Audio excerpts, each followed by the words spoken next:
channel. Today is the last Monday of August, and this is a brand new series that doesn't have a name yet, but it's gonna be out every last Monday of the month. And the idea behind it is to shine a light on new AI tools or tools that are not so popular yet. This is a little bonus video, so on Fridays just to get a brand new video, and then on the last Monday of the month you get this series here. My only rule for the series is that all the tools have to be related to creativity or productivity, stuff that I already talk about here on the channel. Some of the tools will offer free plans, some won't. Today's tool does have a free plan, but the whole idea is to maybe in the future bring paid tools that maybe you guys aren't sure if they are worth signing up for, and I can test and review them for you. The whole point of my content creation journey and even my career as a brand and web designer is to make design more accessible. I think AI tools do just that.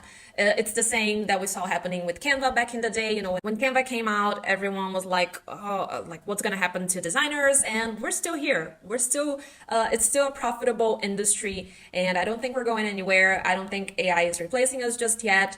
And I cannot be everywhere. I cannot take on every single client that reaches out to me. So this is my way of making things a little bit easier on your end. You know, if you're a digital business owner, if you're thinking of starting a business right now, I think it's a great time to start a business, to be quite honest. So we're gonna start with a tool that designers and creators overall can really benefit from, and it's called Prom AI. Prom AI offers a few different AI tools, but the one that surprised me the most was the sketch rendering tool. Basically, you can turn a sketch into digital art or, you know, like realistic images. This is really nice if you're a designer that likes to sketch the logo, you know, on paper before you get to Illustrator or something like that. And for me as a designer, you know, I don't sketch every single logo on paper, but a lot of times I do. So this is a really nice way for me to bring my idea to life before I actually go to Illustrator, you know, and spend some time there. I think it's gonna be nice to be able to visualize in advance what it could become. This is my sketch, little unicorn. I am terrible at drawing, so I looked up unicorn drawings and I was just like looking at the screen and drawing. So if you've seen this before, it isn't my own creation. It wasn't a coloring book or something like that. I'm gonna take a picture of this sketch and I'm gonna bring it to Prom AI and we're gonna see what it does. I haven't done this yet, so I'm going to be reacting in real time with you. I've tested a few different sketches that I generated with Midjourney, like a simple sketch that Midjourney generated, and then I brought it over to Prom AI and the results were pretty impressive. So let's do that now. Let's go over to the website. I'm gonna share my screen, all that stuff, and then we can discuss the results and talk about the other tools that they offer. So once you log in, this is what the dashboard looks like. And the one we're looking for is the sketch rendering, the very first option here on the left side. And I'm gonna drag and drop my beautiful unicorn here. And here there are a few options. So natural, photography, commercial. I'm not quite sure. Let's try cartoon. Render mode, precise concept, space, outline. I'm gonna go with precise. And here, apparently you have to describe your image. So pastel colored unicorn. Let's see. Standard, because I don't have a professional account. So let's do it. So these are the ones that I had generated earlier. Like this one was really impressive. I'm gonna have an image here of the sketch. And this one as well. Like, it looks really nice. Oh my God. This looks so cool. I love it. So here are the options you have. So product design, like furniture, fashion, jewelry, etc. Interior design, commercial space, architecture, landscape, game, and anime. I think if you would like to see, for example, if it's a logo sketch and you would want to see something a little bit closer to reality, you know, logos are not usually 3D and that kind of stuff. So maybe you could try these like children animation, fairy tale illustrations. Let's see how that would go. Because then you can vectorize on Illustrator and, you know, modify it. So that's really cool. I like that. And here we can also turn a photo into a sketch. I'm really curious about this one. I'm gonna bring an AI generated image here. Interesting, right? Like, not quite sure I'm gonna be using this anytime soon, but it's interesting. One nice thing, like this is the free account. I'm not sure if I have any limits on what I can generate. So maybe I cannot download the image once it's generated if I don't have a membership, a subscription here. But that's it. I don't think there's a limit on how many images I can generate. So that's really cool. Then erase and replace. I have tested this too. I don't think it's anything out of this world. I think Adobe Firefly does a much better job. Photoshop, the beta version of Photoshop, does a much better job for sure. So yeah, nothing special about this one. Image variation is one that's very, very interesting. Maybe not for portraits of yourself, but because like these girls don't really look like me.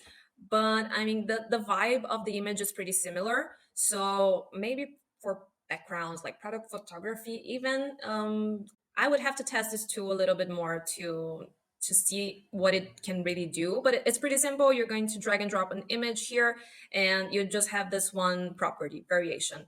So once you generate, it's going to generate three options for you, and these were the results based on my photos. So not bad. I think this can be really interesting.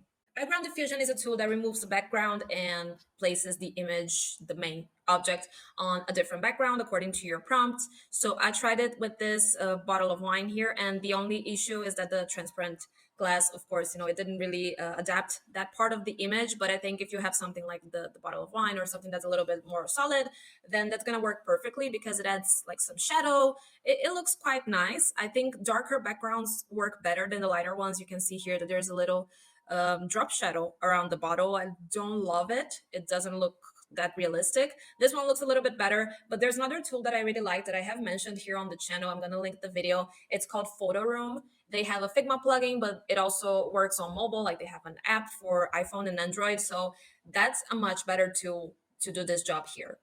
Now, out painting is again very similar to Photoshop's generative fill. I have a whole video about generative fill if you want to watch after you watch this one. Now, just a heads up, if you're gonna use this, it takes freaking long to generate the background, and it works pretty well. Like this was the space that I wanted to fill, and this is one of the results. I think it looks nice, but it just takes really long.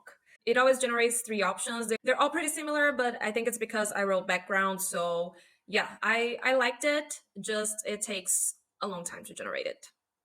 Text effects. I like this one.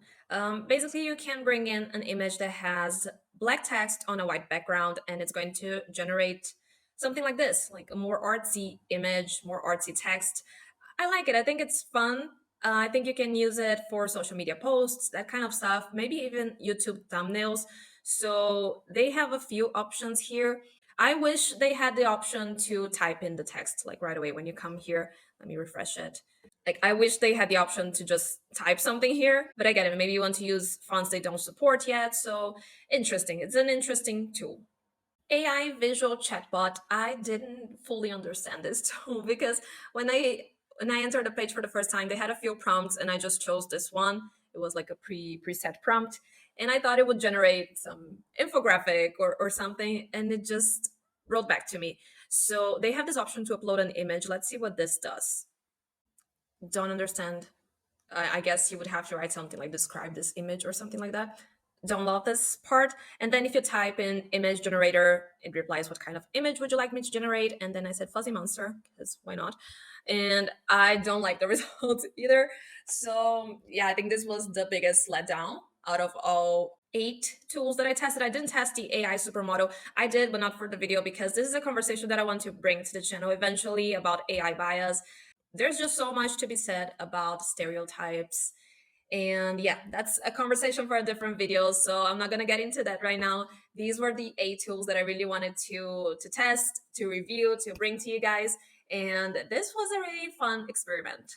So that was Prom AI. I have to admit, it did impress me. There are a couple of things I have to mention. First one being that on the free plan, if you're on the free plan, you cannot use these images for commercial purposes, and their plans start at $39, I believe $39 a month. So not the cheapest tool out there, and I think there is a lot of room for improvement, but I think for some industries, this is a really powerful tool. So what are your thoughts on Prom AI? Let me know in the comments. If you are not subscribed to the channel yet, hit that subscribe button because this is the type of content I love making. If this is the type of content you enjoy, we're a match. There are a bunch of other videos on AI here on the channel if you want to keep watching, and I will see you again very soon.